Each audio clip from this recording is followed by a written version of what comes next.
afternoon, everyone. Today our topic for presentation is Antibiotic Stewardship Program, and I, Neha Meena, will going to give a small introduction about Antibiotic Stewardship Program. Antibiotic Stewardship Program is a coordinated program that promotes appropriate use of antimicrobial agents.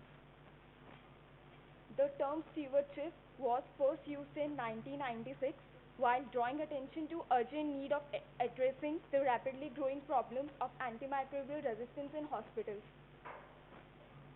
It improves patients' outcome, reduce microbial resistance, decrease spread of infection caused by multi-drug resistant organisms.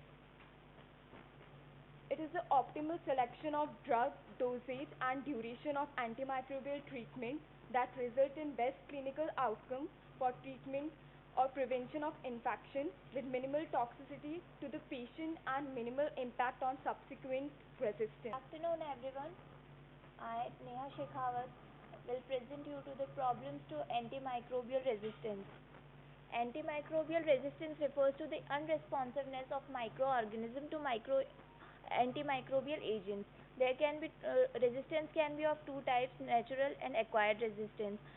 Some microbes have been resistant to certain antimicrobial agents. This may be due to the lack of any metabolic process or the target site. Gram-negative bacilli are normally unaffected by penicillin G. Acquired resistance can be due to the overuse of antimicrobial agents over a period of time. Example: methicillin-resistant Staph aureus. Problems to antimicrobial resistance are: resistant organism can lead to the treatment failure, increased mortality, resistant bacteria may spread in the community, low level resistance can go undetected, and they may add burden to the healthcare cost. This is also responsible for the million of deaths worldwide and is considered as a major public health concern nowadays. Antimicrobial resistance threatens the effective prevention and treatment of the ever increasing range. This can be prevented by use of selective and fast-acting antimicrobial agents. The cost of healthcare for patients with resistant infection is also higher. Hello everyone, my topic is to describe the types of antimicrobial drug resistance and my roll number is 73. I hope you all are clear with what's meant by antimicrobial drug resistance. It's just unresponsiveness behavior of microorganisms to any antimicrobial agent. Broadly, it is classified into two types: natural or intrinsic and acquired or extrinsic types. Now, what is meant by natural drug resistance? Some microbes have always been resistant to certain antimicrobial agents. So, by lacking the metabolic processes or the target site, and this is not because that they have developed by their own or acquired from due to exposure from certain antimicrobial agents. No, this is just because that nature has itself provided certain different mechanisms or new target sites, जिसकी वजह से उनके अंदर कुछ antimicrobial agents जो है वो fail कर जाते हैं इफेक्ट शो करने से. Generally this is a group और a species characteristic.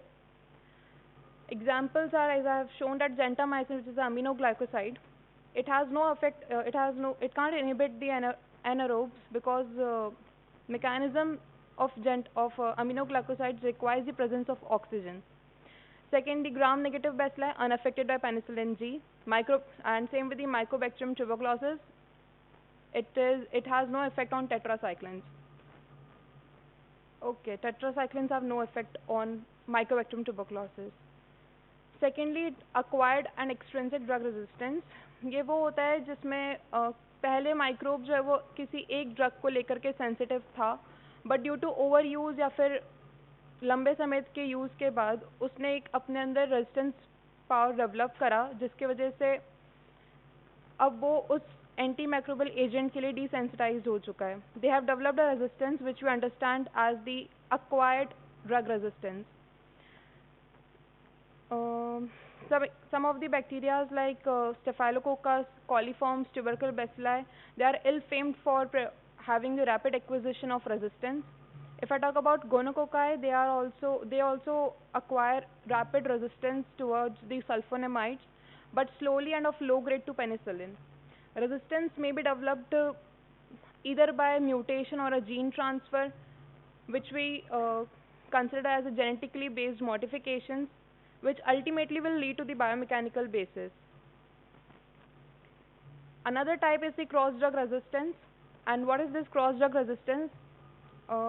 It may be defined as the acquisition of resistance to one antimicrobial agent conferring resistance to another AMA to which the organism has not been exposed is called the cross resistance. जो chemically related या फिर जिनका mechanism of action same होता है उन drugs में ये cross drug resistance देखने को मिलता है. For an example, resistance to one sulphonamides और tetracycline means resistance to all other sulphonamides. Resistance to aminoglycosides may not extend to other. For example, gentamicin resistant strains may respond to amikacin. It may be of two-way or one-way resistance. Two-way between the erythromycin and clindamycin. Erythromycin is the macrolide and clindamycin is the lincosamide. And one-way between the neomycin and streptomycin. Two-way means erythromycin resistant strains will be resistant to clindamycin, and if clindamycin resistant strains are there, they will be resistant to the erythromycin also. Or one-way examples are the between neomycin and streptomycin.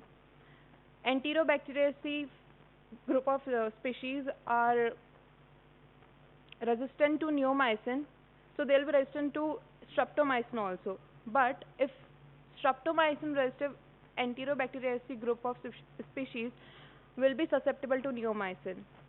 Here and ends with my presentation. Thank you.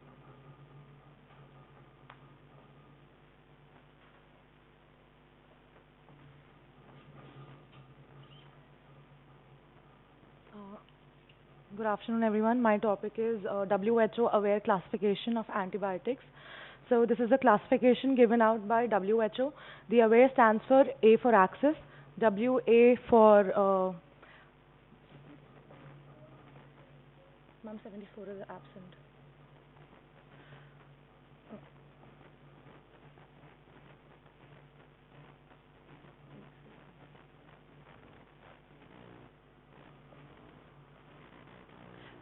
Neha एक second की help करना, पीछे चली गई वो.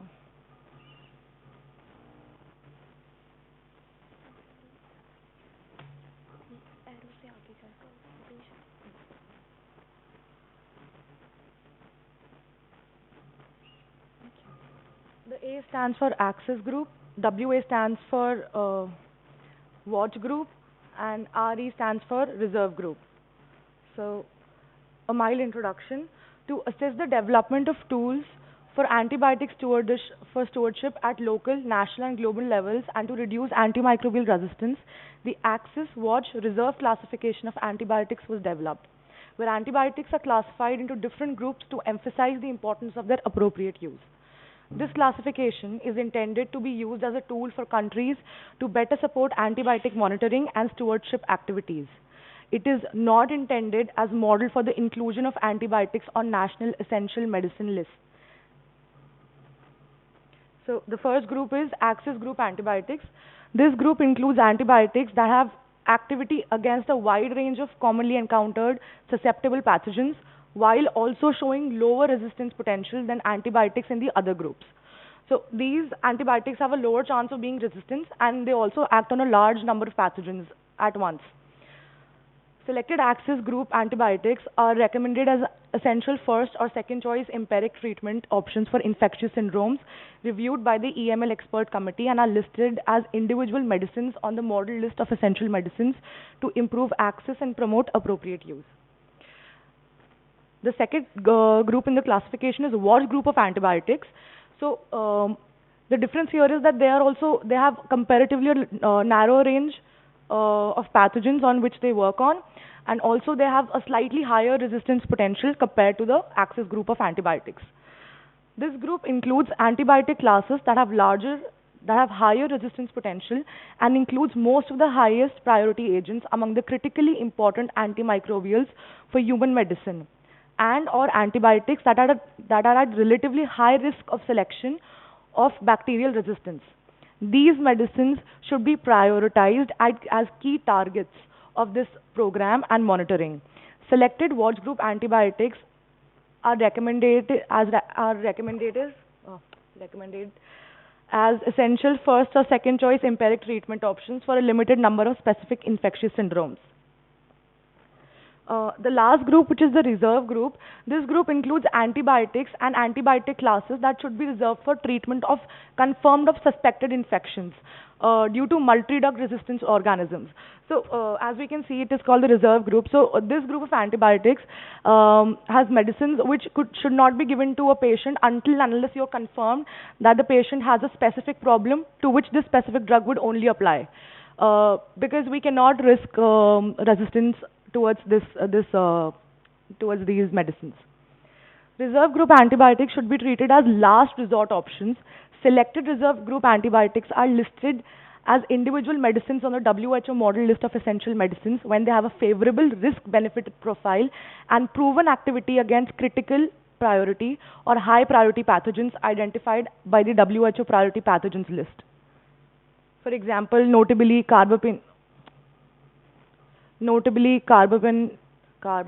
resistance Enterobacteriaceae. So these antibiotics should be accessible, but their use should be tailored to highly specific patients and settings when all alternatives have failed or are not suitable. These medicines could be protected and prioritized as key targets of national and international stewardship programs involving monitoring and utilization reporting to preserve their effectiveness. A very good afternoon. My name is Nitya Sankra and my topic for today is Goals of Antibiotic Stewardship Program.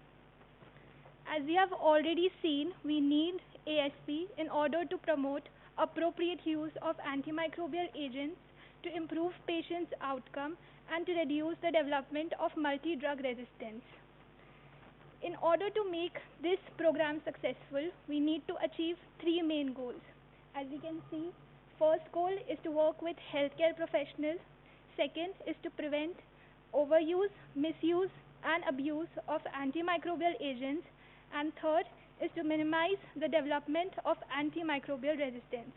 Let's just briefly discuss each goal. First, when working with healthcare provider, helps the patient to receive the most appropriate antimicrobial agent at the correct dose and for the correct duration. Second is to prevent overuse, misuse, and abuse of antimicrobial agents. Overuse of antimicrobial agents is generally seen when physicians unnecessarily prescribe drugs.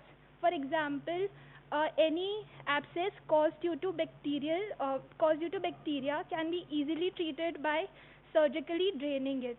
But rather than going for the surgical route, physicians tend to give antimicrobial agents. Antibiotic misuse happens when physicians prescribe broad spectrum reserve antibiotics which are generally given only for nosocomial infections but are used for any uncomplicated community acquired infections. Antibiotic abuse generally happens on the patient's side. They tend to prefer cheaper drugs or they prefer a particular antibiotic drug which is effective for them. Third, the most important goal is to minimize the antimicrobial resistance. As we know, antibiotic affects the susceptibility patterns of both of pathogens at individual and community level, and multi-drug resistance has become a major problem. In order to solve this, a World Health Assembly has adopted Global Action Plan on AMR in 2015, which was further endorsed in 2017. India has also released its 5-year National Action Plan for AMR in April 2017. This program outlines the implementation of strategies we need to curb AMR in India. Indian Council of Medical Research has been promoting antibiotic stewardship and recently in November 2018 has released its guidelines on the occasion of World Antibiotic Awareness Week. Thank you. Good afternoon, everyone. Today's topic is activities of antibiotic stewardship program. The major activities are: number 1, identification of the problem pathogen and clinician education. So first of all, we have to identify the current hospital-specific problem pathogen and the resistance pattern shown by those pathogens. And then we have to educate clinician by organizing seminars, group meeting and through emails about those pathogen and their resistance patterns. Second is treatment algorithm and guideline development. Formulation of the hospital-specific antibiotic order form and treatment algorithm. These forms can facilitate consideration of relevant clinical factors, past allergies, dose adjustment according to renal function, ordering of appropriate test and monitoring. Third is pre-prescription intervention. Before prescribing any uh, restricted antimicrobial drugs, first of all, the clinician have to take permission from the ASP team. And the commonly restricted antibiotics are clindamycin, daptomycin, and cephalosporins. By this procedure, reduces the expenditure on on costly restricted AMS, antimicrobial agents. Fourth is post-prescription intervention. This provides for review of the antibiotics ordered by the antimicrobial stewards, who then advises the healthcare provider to either continue or discontinue, change or adjust AMS on the basis of bacteriological report and clinical features of the patient. Fifth is dose and route optimization. Antibiotic stewardship program team help in optimizing dosing schedule of AMS based on the pharmacodynamic and the pharmacokinetic properties. Route optimization, like efficacy of beta-lactam antibiotics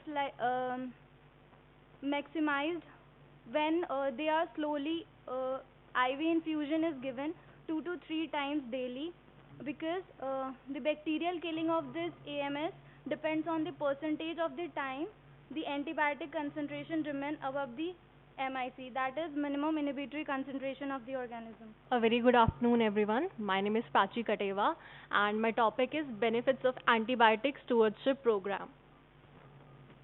It helps ensure that the patient receive right drug, right regimen, right time, and for the right duration. When I say right drug, there is no single drug which can be called right drug. This term is very patient specific. It depends on the type of infection the patient is suffering from, and the type of bacteria, and his past drug allergies, and his antibiotic susceptibility tests. And right duration, that depends on the severity of the infection. Right dose and duration both depend on the severity of the infection. As a result of ASP, there is reduced mortality, reduced risk of Clostridium difficile associated diarrhea. Clostridium difficile is also causes colitis, which is an adverse effect of tetracycline. In this case, tetracycline should be immediately withdrawn and replaced with vancomycin.